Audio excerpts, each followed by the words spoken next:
Chapitre 7. Mes chers amis, j'ai une nouvelle épouvantable. La grande salle de la mairie, où s'échangeaient les oui des mariages, était pleine. Le maire n'avait pas l'habitude de réunir sans raison grave. Jamais depuis les luttes terribles contre le dictateur Nécrole, il n'avait ainsi convoqué tous les habitants de l'île. Nous nous étions assis 2, 3 par chaise, ou par terre. Quelques-uns étaient même montés dans le frangipanier pour regarder par la fenêtre. Pauvres ventilateurs. Ils grinçaient à fendre l'âme. C'était sans doute leur manière de protester. Quel métier plus bête que le nôtre, nous répétait-il. À quoi sert d'agiter de l'air torride? Comment imaginer que d'un tel brassage imbécile puisse venir la moindre fraîcheur? Oui, une vraie calamité. La salle murmura. Quelle est donc cette manière de parler?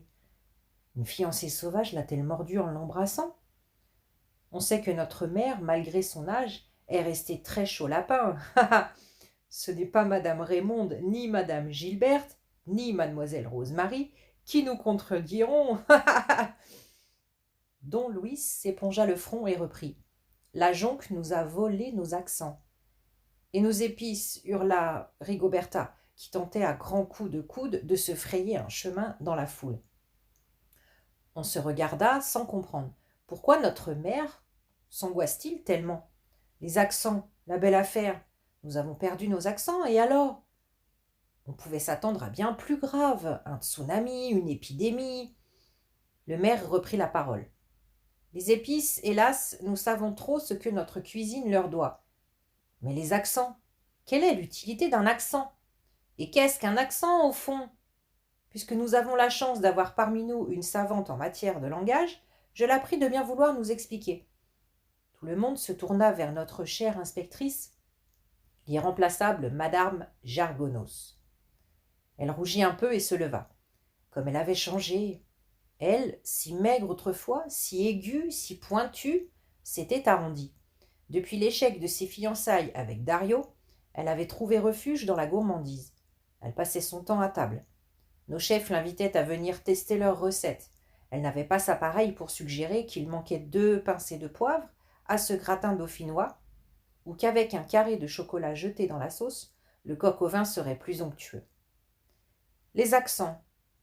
Puisque vous ne le savez pas, la salle sursauta. Madame Jargonos parlait comme si elle voulait fouetter. C'était sa voix d'avant, avant l'amour et avant la gastronomie, sa voix de squelette. Les accents sont des signes diacritiques.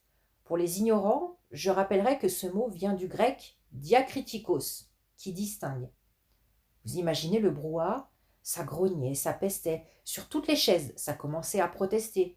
Qu'est-ce qu'elle raconte? Tu y comprends quelque chose? Le signe diacritique peut être placé sur, sous, dans, après, devant un graphème ou tout autour. Le maire jugea bien d'intervenir. Madame Jargonos, nous n'avons rien contre la belle langue grecque, mais un peu de clarté, s'il vous plaît. Elle était lancée. On parle alors de diacritique suscrit, souscrit, inscrit, adscrit, prescrit ou circum. Elle s'arrêta net, regarda autour d'elle lentement, les yeux écarquillés, comme quelqu'un qui ne sait plus où il est. Balbutia. Pardon. De temps en temps, le jargon me reprend. Je vous assure, on dirait des crises, semblables au paludisme. Pardon, je recommence. Elle inspira fort.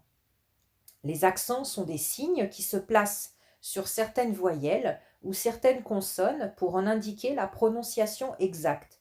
Sans accent, tous les E sembleraient tomber du cul de la poule, alors qu'il y a des E, des E, des E. La salle apprécia. Voilà qui est mieux. Merci, madame Jargonos. Vous voyez que vous pouvez quand vous voulez.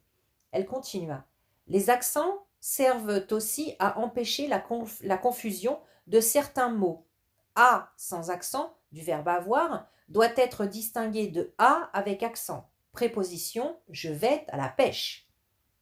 L'ancien français ne connaissait pas les accents. Notre langue avait tout d'un beau fouillis. À l'écrit comme à l'oral. On se trompait tout le temps. Alors, des écrivains, des grammairiens et des imprimeurs commencèrent, aux alentours des années 1530-1550, a inventé ces signes. Passionnant. Même moi, je comprends. Le principal inventeur des accents fut Jacques Dubois. Pour faire savant, il se faisait appeler Jacobius Silvius. Il commença comme professeur de lettres, puis s'orienta vers l'anatomie. Il passait ses journées à disséquer les cadavres, ce qui ne l'empêchait pas, la nuit, de créer des accents.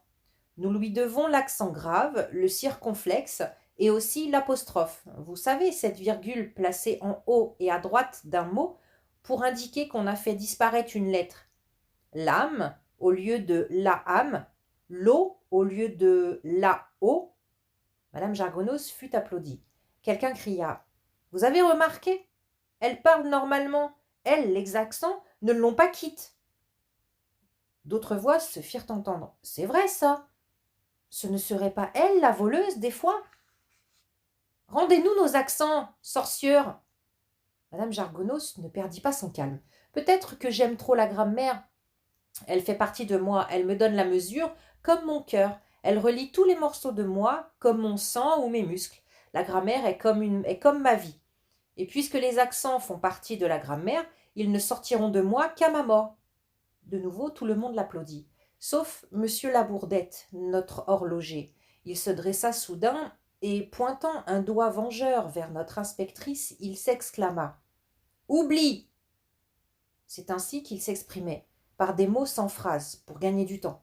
C'était l'une de ses obsessions. Il luttait sans relâche, et d'ailleurs sans aucun succès, contre notre incomparable talent à justement le perdre, notre temps.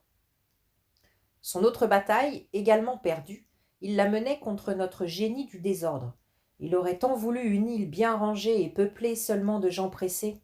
Oublie, présentation incomplète. Oublie accent breton. Oublie accent marseillais. Madame Jargonos ne se laissait pas démonter. L'accent dont vous parlez, si je vous ai compris, par exemple l'accent breton, de quelqu'un parlant français ou son accent marseillais ou son accent alsacien, cet accent-là n'est-il pas une manière particulière de prononcer la langue française? Plusieurs voix approuvèrent. Exact, elle a raison. Une manière particulière de parler qui se distingue de toutes les autres. Elle avait appuyé sur ce mot. Tout ce qui distingue les signes sur les lettres ou les façons de s'exprimer appartient à la famille des accents. Et tel est le sens du mot grec diacritique, ce qui distingue. Voilà qui est clair. Merci, Madame Jargonos. L'assistante se dispersa en soupirant. Quelle belle chose que les accents. Qu'allons-nous faire sans eux et sans nos épices? Je me sens bien seule. Viens, je vais te réchauffer. Prétentieux.